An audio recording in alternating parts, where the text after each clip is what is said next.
Okay, and we are live. Welcome back to the channel, everyone.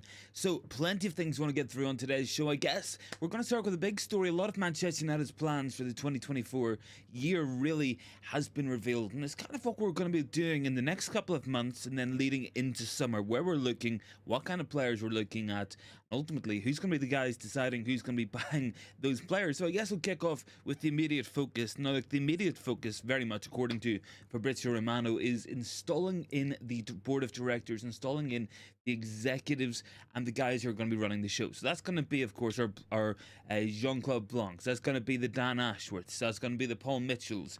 And logically, it all makes sense because those are the guys you would want to be in there in the first place before they make those decisions on who to buy. And we will touch on that in just a moment as well. But it's certainly looking interesting. And look, Romano was saying today as well, Manchester United definitely are after Dan Ashworth. They're really pushing hard to get him. He is a clear first choice target for that director of football. He was quoted today as saying, the director of football is real focus at the moment for INEOS. Dan Ashworth is who Manchester United want.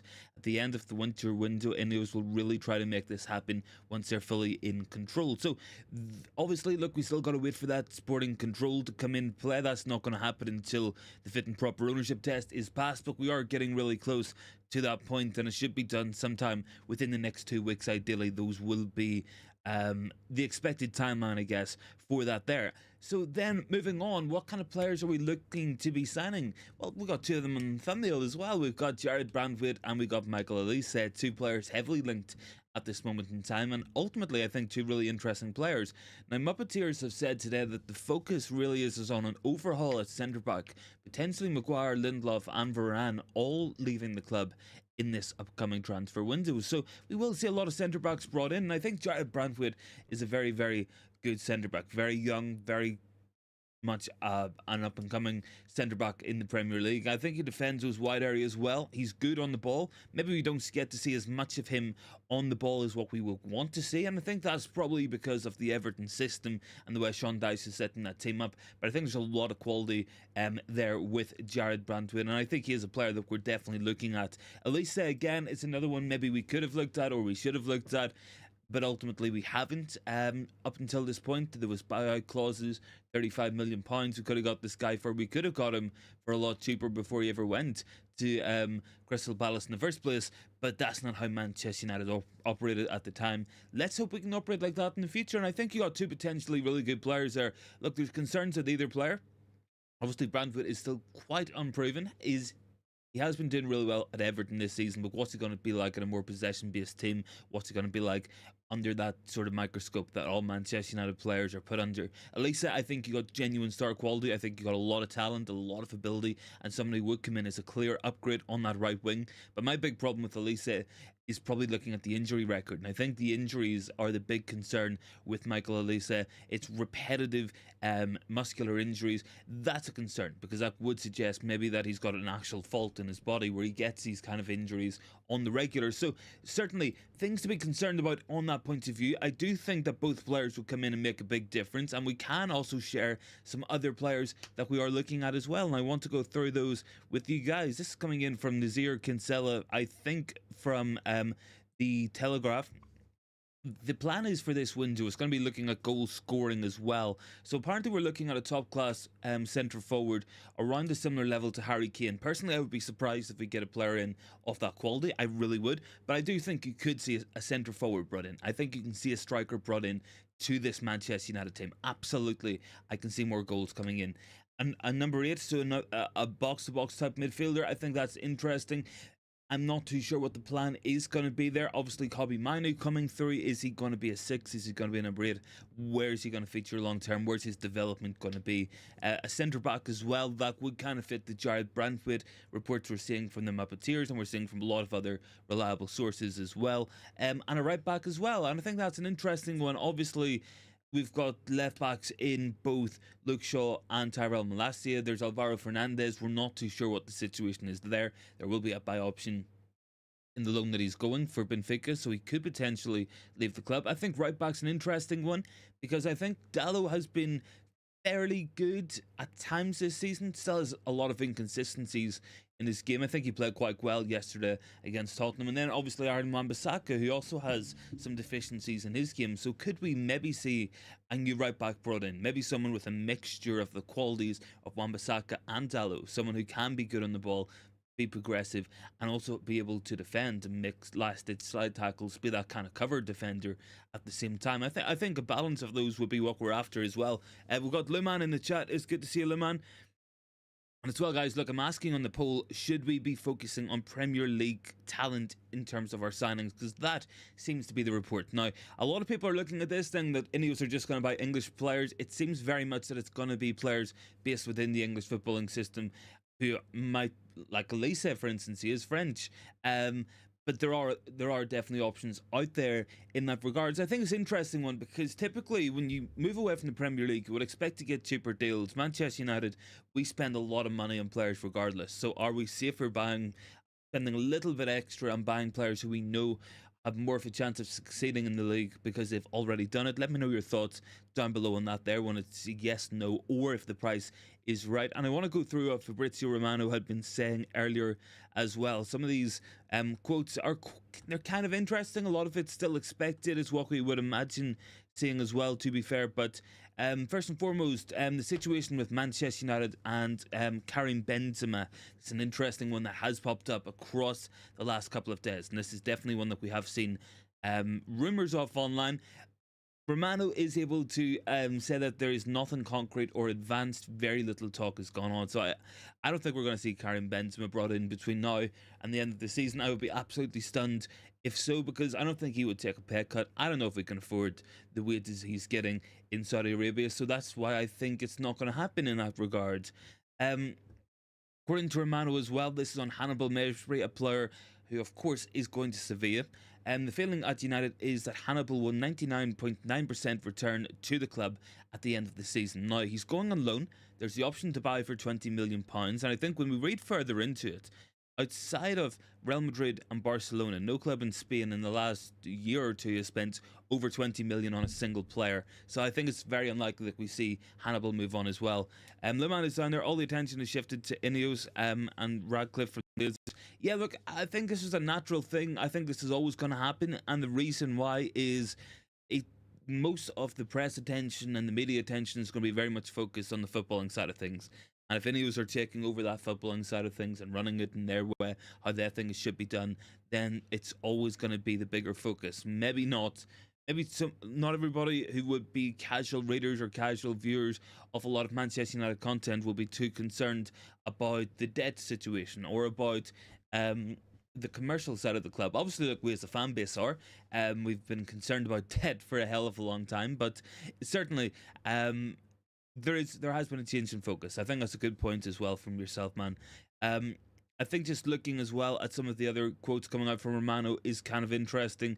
Facundo Pellistri is wanted by LA Galaxy, but that looks unlikely to happen as well. Then there's talk as well, PSV Eindhoven remain in the hunt for Facundo Pellistri as well, with fellow Dutch side NEC Nimjin have acquired about him as well. I think it's kind of unlikely that he goes to either of those clubs, to be honest. I think United will want a decent fee. I don't know if you're going to get that kind of money out of a PSV Eindhoven or any Dutch club really.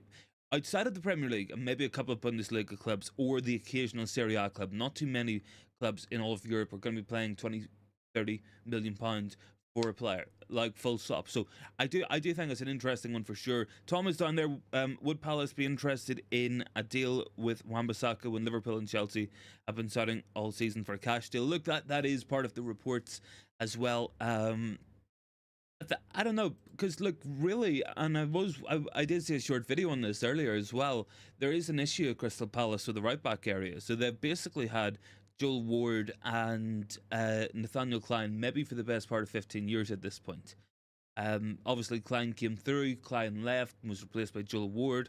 Then Wan-Bissaka came through and left and then was replaced by Nathaniel Klein, and now they're still stuck with the same two right backs. So maybe they would be willing to do something like that. I'm not 100% sure. I think you're probably going to have to make a cash offer to get him, but if Palace really want a right back, maybe it's something you can work into it. Maybe it's something that can be done.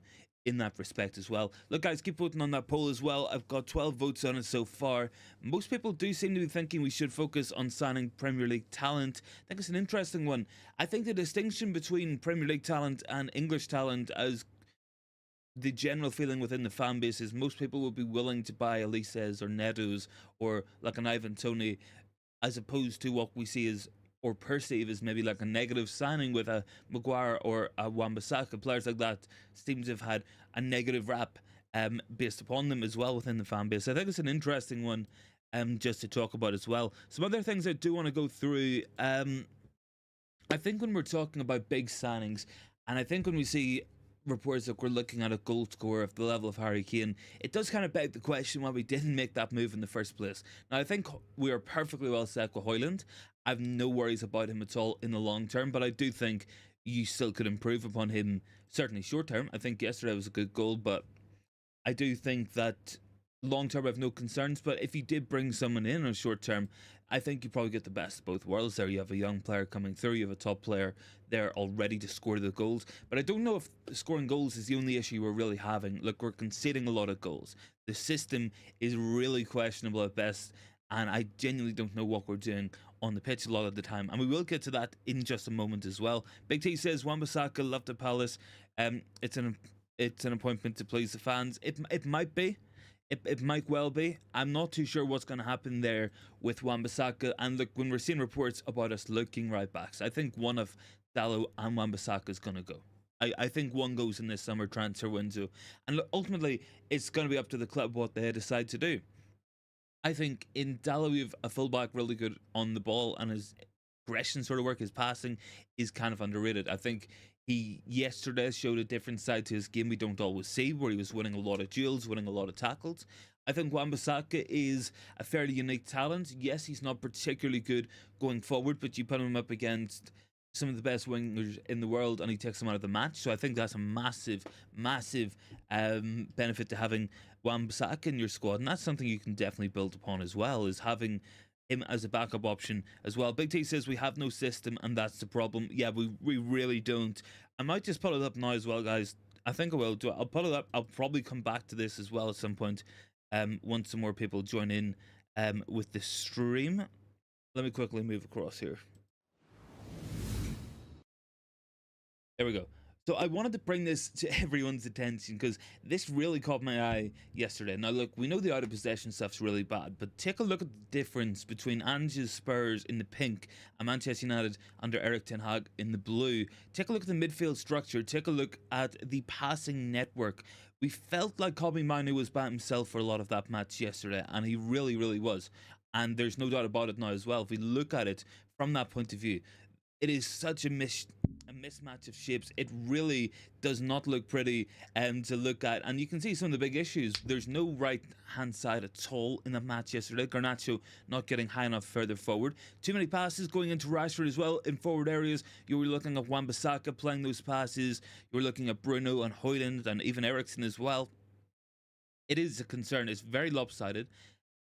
Ideally, you would like it to look something like that Spurs team, and look, they've got a very centralized structure. Maybe they're getting some interesting positions out of the likes of Højbjerg on the pitch as well. But I do seriously think that we can do a hell of a lot better than what we have been doing across the season as well. Big T says, I personally hate the inverted wingback thing. Defenders should defend. I mean, yeah, it's about what they do in possession as well, I guess. That is a key point. I think what they do in possession is important, and the fullbacks we have are quite good on the ball in terms of their passing work and what they can do in that kind of sense. Maybe they're not exactly assist getters. I think you can have different types of fullbacks. Absolutely, you can. But it is frustrating. It is. And I think when you look at Spurs' lineup there, it looks a hell of a lot better. It looks a lot more cohesive. And you're seeing a genuine chip on the pitch there. We're not seeing anything from United. And that's such a massive concern. Obviously, Big Ange and those guys missing, what, like 10, 12 players. And we said this on Saturday. I said this several times on Saturday. There's no excuse for us not to win that match against Tottenham. And the reason why was they have so many injuries. We have players coming back. We should be beating that team. And ultimately we didn't. And we probably were lucky not to get beat as well. Let me quickly just pop back over to the main screen then.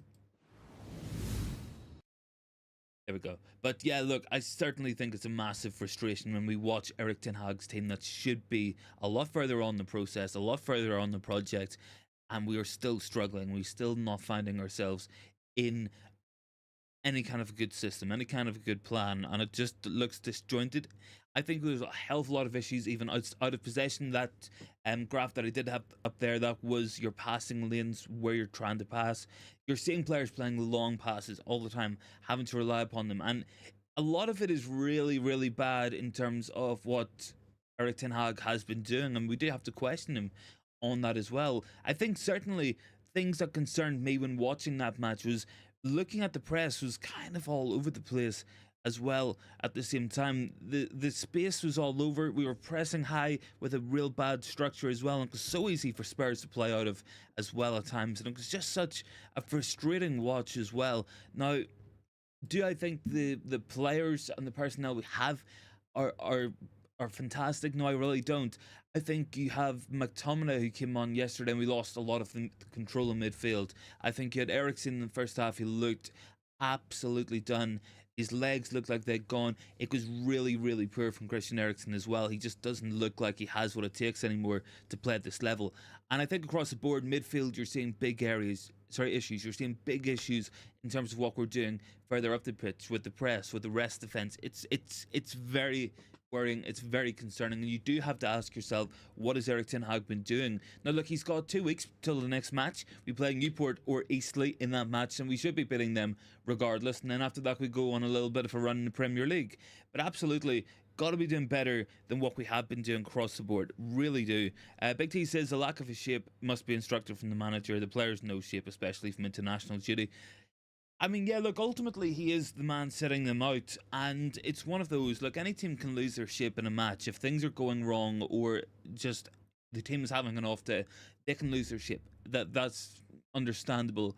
But this is every match we find ourselves in these positions. And that's not the first time I've had to put up a position graph or a passing graph and looking at some of the massive issues we're having with it. And it probably won't be the last either. It probably will not be the last time we say that.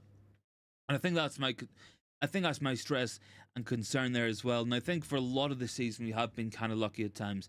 I don't want to be a negative person about it because I really want to say that we can, with a week's break between matches, we can nail down a system. But I'm not seeing any real tangible progress. And look, there's a lot of time until we play our next match. I think we play Newport County on the 28th, I think, or Eastleigh will be.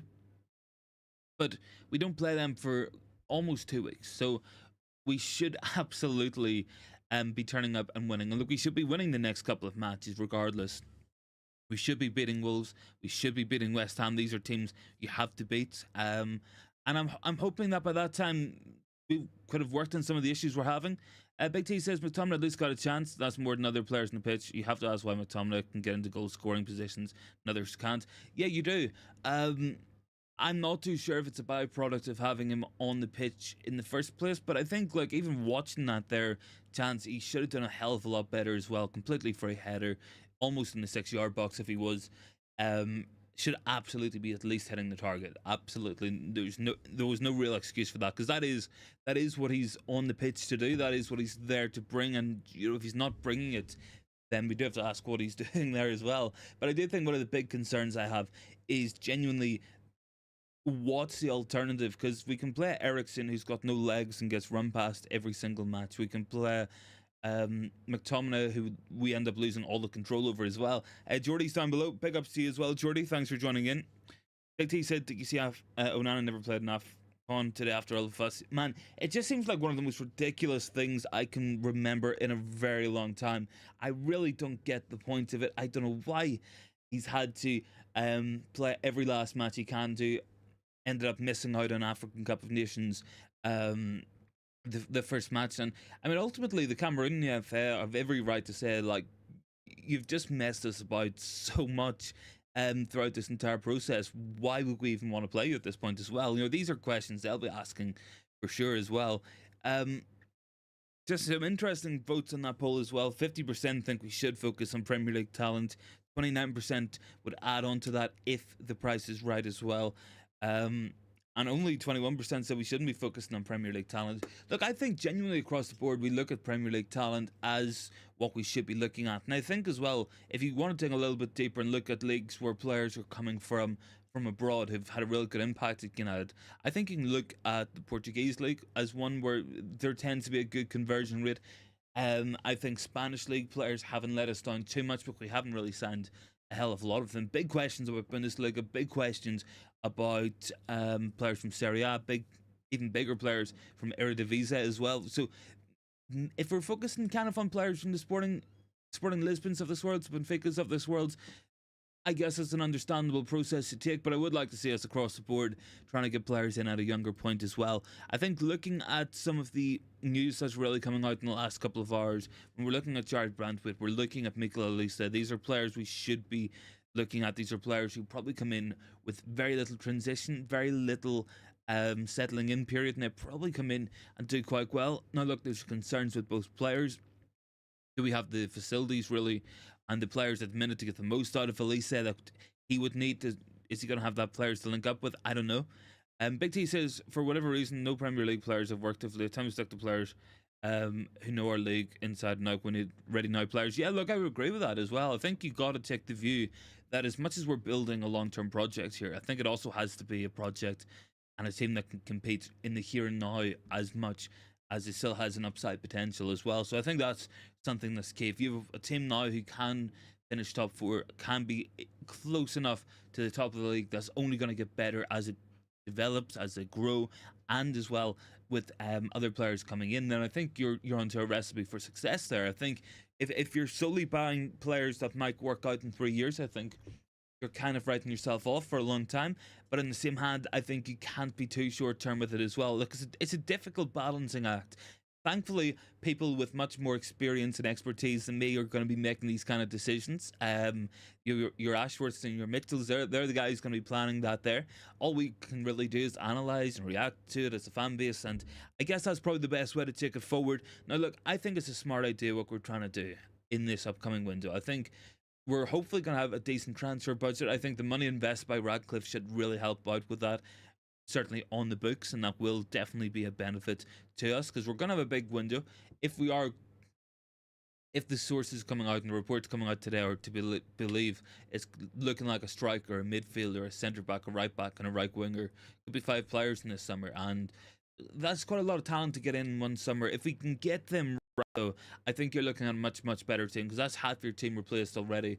And then from there, you probably have a couple of players you probably would keep regardless in this team as well. So I do think there's a path forward, and I think that we need to get more hits and them feels. I think that's really important as well. Obviously, look, we don't want to buy a player and them not turn out. I think that's very basic logic, and I think that's really like, yeah, look, that's not a cutting edge point there, but I think you genuinely have to get to the point where nearly every player you're buying and bringing in are a hit. I think some teams have gone through periods like that when they've had really good recruitment teams. I think Liverpool's the obvious example. They brought in Salah and Mane, they brought in Alisson, Van Dijk, they brought in Fabinho, all within a very short period of time, because kind of hit after hit after hit after hit after hit after hit. And that made such a difference to that team, because all of a sudden you had a team that went from outside of the top four to challenging, winning Champions Leagues, winning Premier Leagues. And I think we got to take a leaf out of that kind of playbook as well. Unfortunately, it's not going to be like Man City at the minute. It can be like that in the future if things go to plan, where we have a top class team that we're constantly refreshing by bringing players in every single season. You're going to add a difference to the squad, make it more competitive, give us more dimensions, of course. So that's a long-term goal, but at the minute we got to focus on getting successful purchases, one after another after another after another, and I think that's how you're really going to see this team develop and grow into something much better. I think you can't quite do what we've done for the last 10 years, and that's just throw money at it. I think it's got to be good signings. I think it's got to be the right signings brought in. I think a lot of us would prefer that. I think a lot of us would prefer spending £150 million on 4 players and getting 4 starting 11 players who are really good and come in right away, make a big difference on the pitch, settling quickly, and they're the right player for us, than spending £250 million, getting one good player, one player who's okay when he feels like it, 3 players who are just never going to work out, and a player who's just absolutely awful. Like, we've been there and done that. Big T says, if we get a right wing and Garnacho goes back on the left, does Rashford go on? Where does Rashford go? Do you think signing a right winger could be a preparation for Rashford's exit? I mean, maybe. I mean, we got to build a squad as well. That's something we've learned this season. We needed genuine depth in this team. I mean, even if you look at City during their best years had a lot of wide players. They had on one side Phil Foden and Raheem Sterling, on the other side Bernardo Silva, Riyad Mahrez in there, Leroy Sané as well. They had a lot of players in those kind of areas, and I think you can have more than one option. I don't think we should just limit ourselves to if a right winger comes in, Rashford goes. If Rashford goes, it's for different reasons, I think. And I think as well, you probably would still want to bring somebody in if he does go as well. You'd want to have Garnacho and somebody else. You'd want to have on the right hand side Amad Diallo and Mikel Olise, for instance. That's some depth, that's some balance, and that's players who can play in different positions. Ronnie says, I was the first to say I have no faith in Marcus Rashford, but after Sunday's game with Tottenham, my opinion was he was one of the best players on the pitch. And I think he was okay. I think it was good to see him get a goal and assist, and I think like definitely stats wise that's gonna go down as a good game. I do think there was times where he was frustrating, but he is that type of player, and you always get that from my players as well. I think Hoyland had a good match as well, but look, it's one of those matches where you need to see more of it. If he doesn't score again for another 2 or 3 months, then you'd be asking, should we be getting rid of this guy? I mean, he could go on a run. He absolutely could. He's done that a lot of times. Luke is down there as well, talking about the Cobblers and Northampton, I think. John Brady, the manager of Northampton, showed his enthusiasm for a new signing as well. It's good to see you guys are busy in the window. We're just kind of selling players. I'm putting them out on loan with potential options to buy at the minute. It's nothing too exciting from Manchester United or from the United point of view anyway at this moment in time. Who we got down below? Was there something else? No, I think it might have just been the same comment coming twice there. But yeah, look, certainly some interesting takes and some interesting points coming out after this Spurs match. I think again, it's another match where I think we're lucky. I think we're quite lucky, all things considered, in that there one to get anything out of the match. I think Spurs were the better team. Not that they were great, no, they really weren't, and they probably should have been out there to try beat us as well. Let me see. An interesting story coming out at the minute from Plentygoal. It's linking us to Matthias de Ligt. This just seems like another recycled story from 5 or 6 years ago. I'll read it out anyway. It says, a Manchester United move in the summer is not out of the question for Matthias de Ligt of Bayern Munich. Erik ten Hag is still very interested in signing the defender and will target him if he remains Manchester United manager. I think if you look at the absolute embarrassing injury record de Ligt has had, I would say very, very, very, very far away from Matthias de Ligt. Not that he's a bad player, but for the money, for how often he's going to be available, it's not what we need. Like we don't want to be in a situation where de Ligt's injured for 4 months, but it's okay because Varane's just come back from his injury. And then by the time Varane gets injured, de Ligt might be close to getting back as well. We don't want to be in that situation. We want players who are genuinely available all the time. That's what we need. Some fit players who are going to be ready to go out there and play every single match, every single week. That's what we need. What do we got in terms of likes as well? Big ups on those 16 likes. Much appreciated, guys. Any more thoughts? Make sure to drop them in down below as well. Facundo Pellistri, potential extension coming in as well, according to Fabrizio Romano. So Manchester United want to extend Facundo Pellistri's contract before letting him leave on loan this month. This according to Fabrizio as well. I'm not surprised. I'm not too sure how long of a contract he actually has left. Pellistri, look, he's one of those players, and I know it's not a popular opinion to have, but I genuinely don't think that there's really too much special about Facundo Pellistri. I really don't. I think he's a hard-working player, but I really haven't seen much from Facundo Pellistri that I haven't seen from Dan James at Manchester United. I mean, I think you get more out of Amad Diallo. I think you got a much better player, a much better rounded player, and a player who's genuinely capable of so much more than what Pellistri is. Look, that's just my opinion. If you guys have any thoughts, let me know down below. But if an offer came in for Pellistri of 15-20 million, I'd probably take it. I probably would. I think he's maybe underdeveloped as a player. Maybe he should have had more loans or more successful loans than he has done in the past. Going to Deportivo really didn't work out for him as well. He was playing really deep there at times. Ultimately, it wasn't a particularly good loan move either for him. It really wasn't. But yeah, look, I think it's an interesting one anyway. I think just going back to the main kind of stories tonight as well, looking at Jared Branthwaite, I think that's a good signing there. I think that's a real good centre back that we could be bringing in. And Big T says Pellistri and Dan James are better than Anthony. I mean, I'm not going to lie. I'm not going to dispute that either. But I think Pellistri is maybe suffering from a case of the Donny van de Beeks, where he's a player who plays in a similar position as a player who the fan base doesn't like or isn't playing well. Let It Go says Manchester United have inquired about Ronald Araujo as well. He would cost over 80 million euros this month. The player wants to stay in January, but might remain on United's list for the summer. I think there's more chance of Sheikh Yassim coming in and buying the club over within the next week and a half than Araujo coming to Manchester United. If anything, that just screams one of those.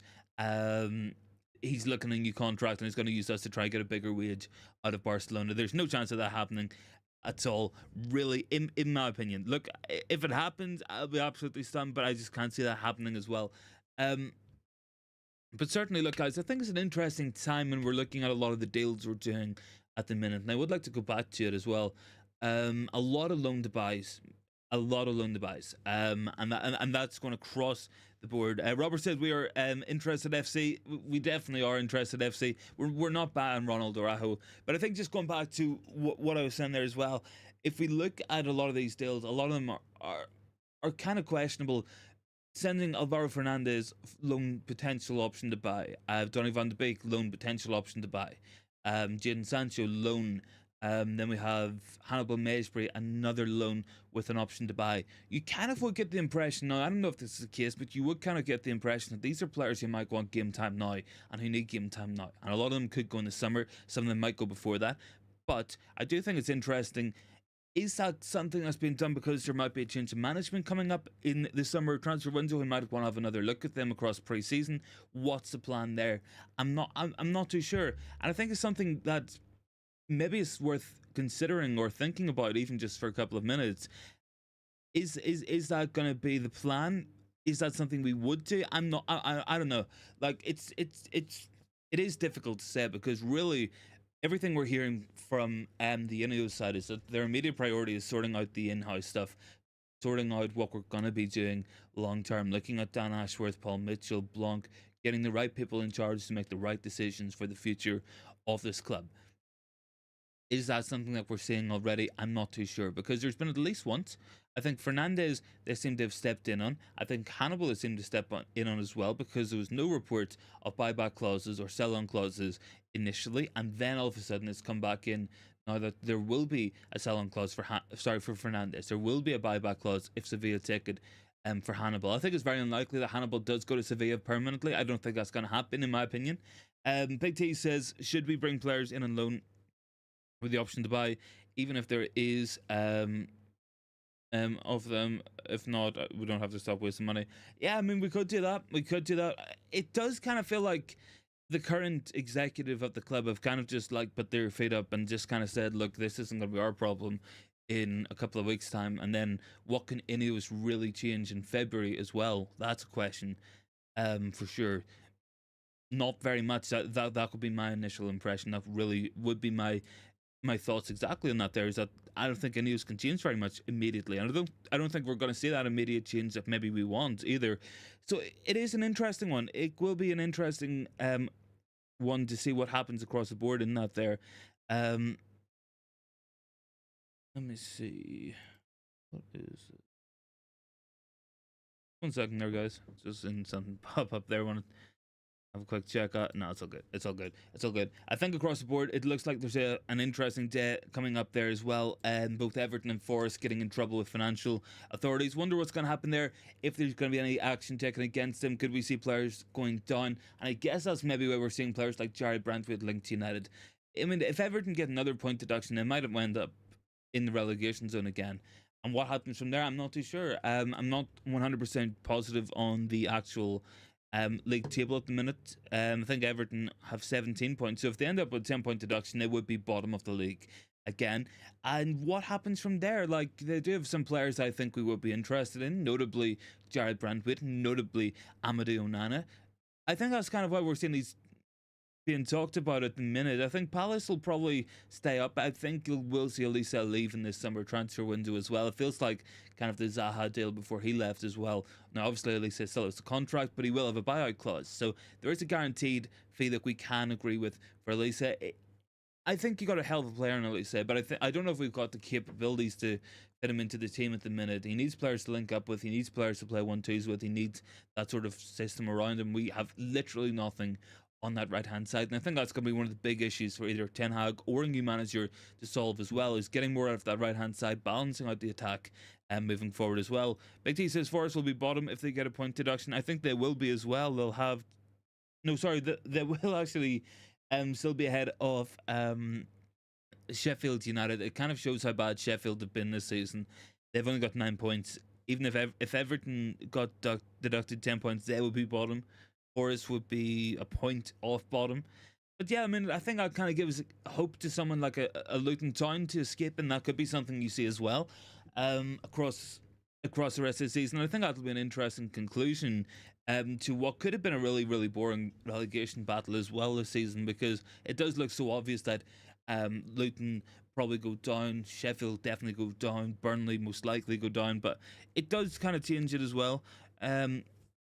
Could offer up something interesting there across the rest of the season. Something to keep an eye out on for sure as well. Look, I think we can completely ignore this story we're seeing about Ronald Araujo. I would not be concerned about it whatsoever if I was you guys. I know it's one of those players that looks nice and it looks like a big deal, but it's not going to happen. I mean, even in those centre-back areas, there's players we're far more likely to sign. A Tabedo, for instance, we're far more likely to go get.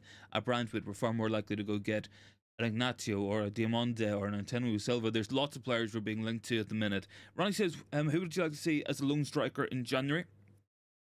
I'm really not too sure, Ronnie, either. It's a very, very, very slim pickings in terms of what we could bring in. I think across the board, maybe you're looking someone like a Choupo-Moting. I mean, that's not ideal either.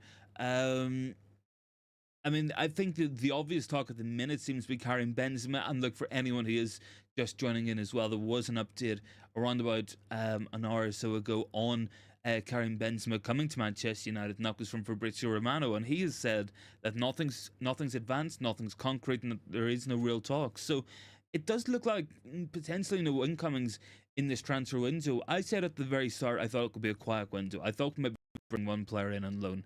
There doesn't seem to be any plan to do that. We do have 2 weeks now without a match. We don't play again until the 28th of January. So if anything is going to happen, I guess this would be the time for it to happen in the next couple of days.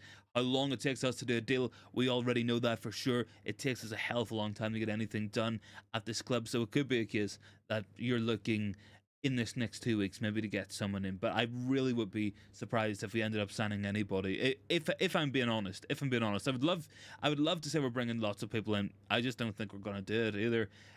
Big T says, would you like to see us play 2 up front and get a partnership going? It's an interesting one as well, because I think no matter what system we've been playing, we've always kind of played with one striker really for the last 10 years or so. There's never really been a time when we've had 2 strikers on the pitch at the same time.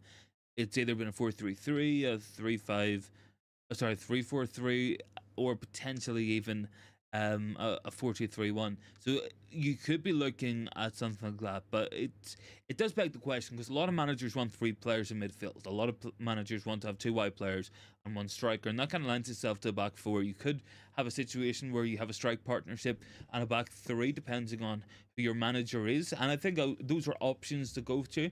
I wouldn't want to just limit ourselves to one style of play, but if we can line up on a 3 at the back, it could be an interesting weapon to use in certain matches where we might want to pull off a surprise, or we might want to look at certain players or looking to hurt teams in different positions as well. I think that's maybe something you can do, but I really haven't seen us play with a back 3 on a regular basis probably since Louis van Gaal was the manager. I think he tried it initially, it didn't really work, and I'm not too sure if we're going to go back to that kind of football as well. Rajat says no. Good to see you, Rajat, as well. Thanks for joining in, man.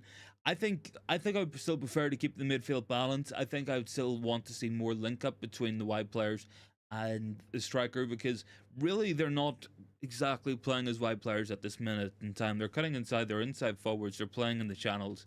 They're close enough to the striker to link up there as well.